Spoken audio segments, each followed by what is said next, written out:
Cricketer Shakib Al Hasan ভালো খেলোয়াড় হতে পারেন, কিন্তু ফ্যাসিস্ট শেখ হাসিনার সাথে সম্পৃক্ত থেকে তিনি নষ্ট ও পচে যাওয়া মানসিকতার পরিচয় দিয়েছেন বলে মন্তব্য করেছেন প্রধানমন্ত্রী তথ্য ও সম্প্রচার বিষয়ক উপদেষ্টা ডাক্তার জাহিদুর রহমান। মঙ্গলবার সচিবালয়ে এক সংবাদ সম্মেলনে এ কথা বলেন তিনি আরও বলেন, শেখ হাসিনা ও সাকিব আল হাসানকে পূর্ণ নিরাপত্তায় আইনের মুখোমুখি করা হবে। একই সাথে ভারতের গোয়েন্দা সংস্থার প্রধানের ঢাকা সফরকে সৌজন্যমূলক বলে জানান তিনি। বিস্তারিত অঙ্কন চৌধুরীর রিপোর্টে।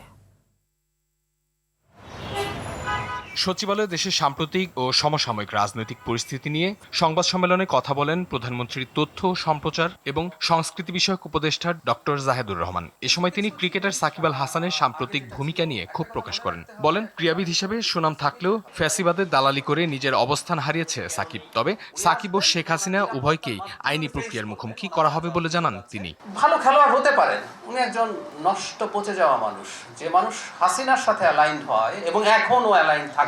সে 5 তারিখে তো তার বক্তব্য এসছে, উনি কত নামী, কত সুনাম তার আছে, এসব ফালতু কথা উনি বলেন আসলে সরকারকে কিছুটা চাপে ফেলার জন্য। আমি আবারও বলছি, এনিবডি কেউ আছেন, উনি বাংলাদেশে আসবেন মামলা ফেস করার জন্য, আইন ফেস করার জন্য, বিচার ফেস করার জন্য, এবং উনি এয়ারপোর্টে নামলে কি লোকজন মব করে তার কিছু করে ফেলবে? উনি কি সেটা মনে করেন? আমরা কেউ মনে করি?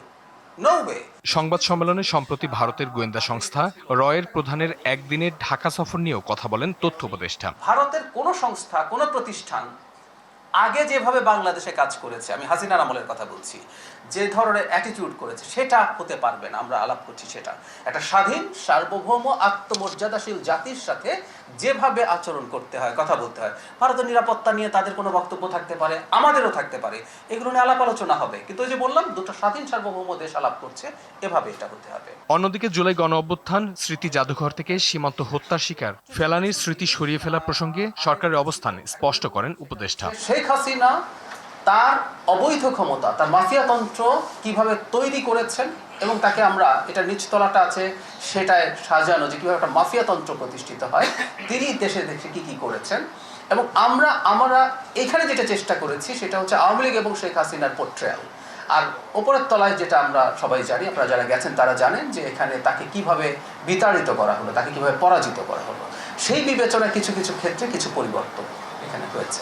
বর্তমান সরকারের মেয়াদকালেও যদি কোনো ব্যক্তি বা কর্মকর্তা দুর্নীতিতে জড়িয়ে পড়েন, তবে দুর্নীতি দমন কমিশন দুদক তা নিরপেক্ষভাবে খতিয়ে দেখবে বলেও জানান প্রধানমন্ত্রীর এই উপদেষ্টা।